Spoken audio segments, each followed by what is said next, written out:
กับทักทายสบายดีตอนค่ำๆทุกคน คือมื้อนี้เฮาสิบ่ได้ปล่อยคลิปให้ FC ได้รับเบิ่งรับชมนะ เนื่องจากว่าเฮาย้ายที่พักมาจากเถียงนาแล้วก็สิลงสู่สายเสนวน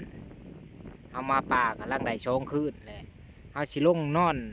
เสนวนนะลงหาลองเรือแต่บ่ฮู้ว่าสิเป็นจังไดมานหรือบ่มานก็ยังบ่ฮู้คือตอนนี้นี่ก็ยังบ่มานเทื่อ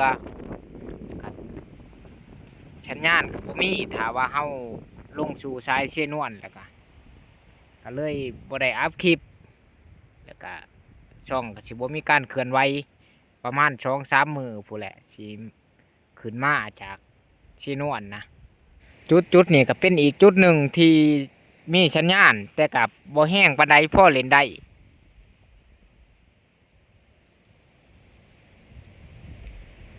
ลมนี่ก็โพดว่าลมมื้อคืนนี่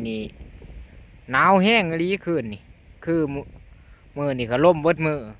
ไปหาไต่ตามันกับพ่ออยู่แต่ว่าบ่ค่อยได้ทับทุกคนคือคืนนี้ในผ่านไปกับพ่อหัน2 เทื่อ3 เทื่อเข้าไปกับลมมันอุแล้วก็มันหมูมันได้กินนะมันก็เลยแตกไปน่าสิได้